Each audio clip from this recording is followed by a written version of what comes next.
5 good minutes in the clubhouse.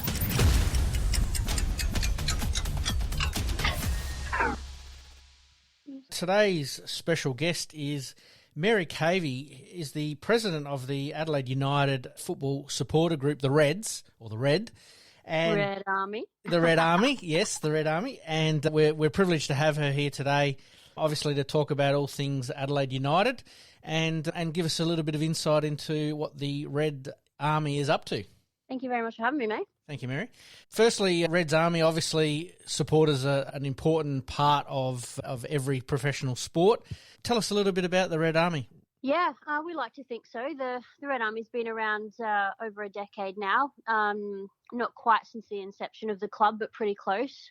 We've had a half a dozen or so presidents in that time. We have an ABN. We're an official incorporated business, so we have our AGMs and we take memberships to raise funds to do what we do. And but it's at the end of the day, it's still a volunteer position, and we do it for the pure love of the club. So anything we can do to make game day as bright and colourful and loud as we can is going to be a good thing for the team.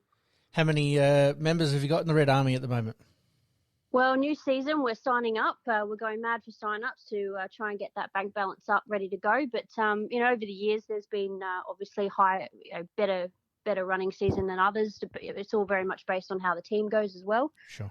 Some years we've had 150 to 200 financial members. Other years it's been maybe half that. But in terms of people that physically just come to the games and get involved in the active bay, it's obviously hundreds upon hundreds. And now this season they've actually opened up the stadium zones as to what counts as an active support stand. So now the whole north end of Cooper Stadium is considered active. Mm-hmm. We're really hoping that that's going to make it even louder. Fantastic. And obviously at the home games, you guys obviously have a meeting point. Is that? And then you go into the stadium. Is that how it works with the Reds? Yeah, we start our pre-game kickoffs a couple of hours usually before the game at the Serbian Social Club. It's the front bar area is called RGK, which is the Ravna Gora Club. It's Serb, but they've been brilliant. They're a non-for-profit as well from the Serbian church, and they just let us come in and make a racket and eat their all amazing food and they serve great drinks, and it's a great meeting spot for everyone to get together because it's only a couple of 100 meters around the corner from the stadium. So we're there before and after every home game, and on away games we'll go there and get together to watch the game on the telly. Excellent. I was just about to mention that to ask if you did have a bit of a get together when you are playing away, and obviously need to get around the supporters and get them into that passionate Reds feeling that we see week in, week out. Definitely, yeah. I mean, look, we as many of us try to actually travel, of course, to the games, wherever they may be. But for those who can't, RGK is where it's at. Fantastic. And your next event, you've got an event coming up soon? Yeah, so again, coming back to just trying to support the Red Army so that we can support the club. Our next big event is a Adelaide United themed quiz night. We've got a couple of real diehards in the committee this season who know their stuff best of all, so they've written up all the questions. It's going to be held at RGK. It's on a Saturday night, November 26th. Tickets are on the Facebook page of the Red Army AUFC. We'll have some special guests. We'll have some, your first drinks included in your ticket price. There'll be some snacks and stuff. Kitchen's open at RGK. They do some brilliant food. We're just going to make a really great night of it. And then come 8:30 p.m, Socceroos kickoff versus Tunisia. So should be a cracking night. Fantastic. And obviously, anyone that's interested, please help support the Red Army and get along to the fundraising event there, the quiz night. Yeah, brilliant. Now, Mary, obviously we're here to talk about the Reds and the start to the season that they've had. 4 games so far, 3 away games to start the season. Always a tough one. Yeah, well, not ideal, obviously. We know that High Marsh is a real fortress and we really do play our best football at home, but it was a strategical decision by the club. They organised the first few weeks to be away so that the stadium upgrades that are happening would be completed to a functional sort of state for people to physically get into the grandstand on the eastern side. So as we know, Highmarsh Stadium is going to be used as a Women's World Cup venue next year, which is going to be insane. But yeah, they needed to crack on with that eastern side upgrades before they could open it up for the Adelaide United season. So playing away first 3 weeks was tough. We didn't win one on the road, 2 draws and a loss. But yeah, as you saw, first game back on Sunday at home, and it worked wonders. We beat Perth. Yeah, talking about the stadium, I've driven past there a few times in the last couple of months, and boy, oh boy, they've really got on with the job, and it looks fantastic from the outside. I haven't had a chance to go and have a look at the inside yet, but wow, it's certainly a world-class stadium now, and I'm sure that it being slightly more enclosed will only make the cheering a little bit louder. It was immense, mate. On Sunday, you immediately heard and saw a difference. Yeah, the acoustics coming off that eastern roof now, clapping, doing sha-la-la, it just sounded amazing. They've upgraded the sound system. They've installed 2 massive new screens at north and south end, so you've got playbacks at each end. Yeah, and as I said, that whole new eastern side, there's got corporate boxes that's still got to be finished, but they're looking amazing, and heaps of shade now for those top tiers as well. So yeah, it was pretty impressive. Well, hopefully for our next home game coming up on Friday the 11th against Melbourne Victory, maybe we sell the place out. We are really, really hoping that we know that the Victory fans have already sold out their away base, so we definitely need to come one, come all, and get the rest of it sold out and covered in red. It's going to be the first night game again under the new lights, in the new stadium with all the new upgrades. They've got all sorts of pre-game theatrics with the lighting and that ready to go. It's going to be insane. So yeah, get around it.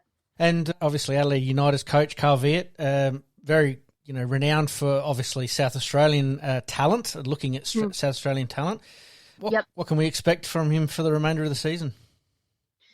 Yeah, he's a South Australian boy, and he believes hard in recruiting locally as much as he can. Obviously, you want some experience and some big name players, of course, where you can, to bolster the squad and give it some star power. But at the end of the day, most of our successes have come from the local kids coming through.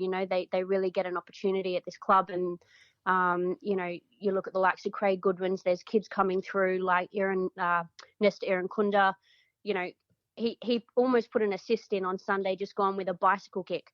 It was just insane. And he's a local kid with so much belief in himself, and that's what Calvert's instilling in these kids. So again, whilst we don't have sometimes the budget of the Eastern clubs, we're creating our own star power, and we love that. Certainly batting above our weight, which is fantastic.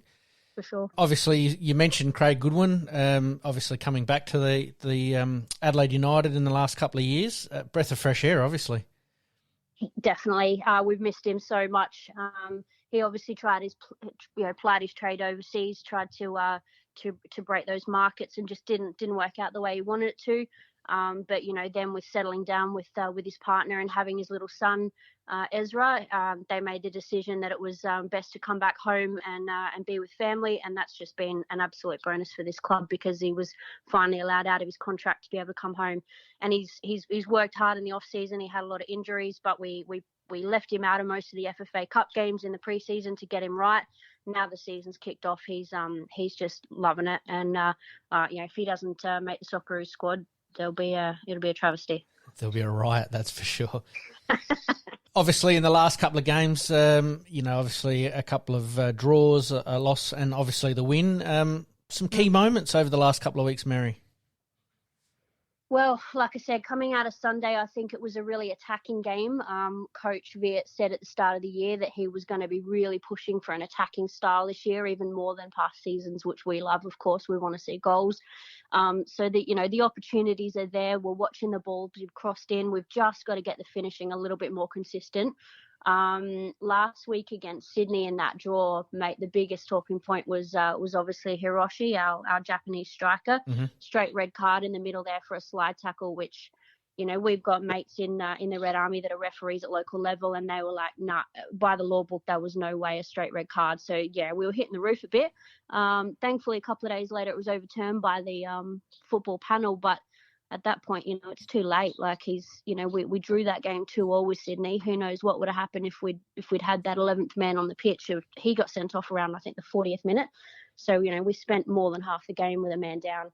It could have been very different. I suppose it's early in the season and it is a marathon, not a sprint, but, those sort of things do hurt along the way, especially when you're trying to, secure a final spot, early in the season or jockeying for positions as well. Literally being games like that. Yeah, exactly. Yeah. It's been games like that that have tipped the balance, and it's, making finals or not making finals, getting that top spot compared to the second or third or fourth position where you might end up with a home ground advantage come finals. Everything counts. I mean, we've seen 2016, we won the flag, so to speak, with a beaten run of 8 games at the start and then unbeaten the next 3 quarters of the season. So we know how to do it, but it's not the way you want to do it. It's too bloody stressful. Absolutely, for everyone involved. Melbourne Victory, as we mentioned a little bit earlier, coming up this week. What do we expect from Victory? Yeah, look, Tony Popovich is force to be reckoned with for sure. They've just signed Bruno Fornaroli from Perth, which we couldn't believe. But they're going to come out firing. And look, the rivalry, this is the original rivalry. It's always the biggest game of the season as far as being a Red supporter is concerned. So they're going to travel hard, as we always travel hard with numbers when we're playing over there. So yeah, our team's definitely going to have to bring our A game and actually put those chances away, because they're going to come out firing. And it's, as I said, Friday night under lights, can't ask for more. Good old-fashioned SA versus Vic. Love it. Just to finish off, Mary, obviously you've got your meeting at the social club before the game. Just run us through again what time and where they can meet. Yeah, so RGK this Sunday. I think kickoff is 4:30, if I'm not mistaken, Adelaide time. 7:45, I think. 7:40. Yep. My bad. That's okay. So yeah, look, it'll be. We're usually there a couple hours prior.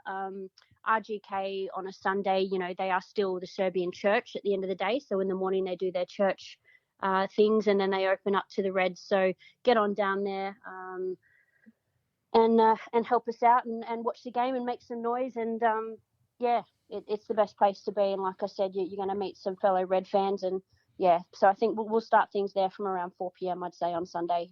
It's on Mary Street at Hindmarsh. Great street name. Fantastic. It's right next to the entertainment centre. So get in down there and catch up with us all. Fantastic. And as we've just heard, the guys jump on board the Red Army and support Adelaide United. And today we thank Mary for touching base with us, obviously, at the start of the Adelaide United Football Club season. And we'll touch in with Mary throughout the season and just keep an eye on what's going on in all things football. Appreciate it, Pete. Thank you very much. Thank you, Mary. Cheers, buddy. And Malcolm, Adelaide United sitting mid-table at the moment, 6, played 4, won 1, lost 2, drawn 2, lost 1, setting up to a pretty successful season, I think. Probably a little bit better than what it appears on the surface, because with the redevelopment of Hindmarsh, their first 3 games were away. So, not a bad start. Not a bad start. Thank you to Mary again. Liking this podcast? Please like, rate, and subscribe.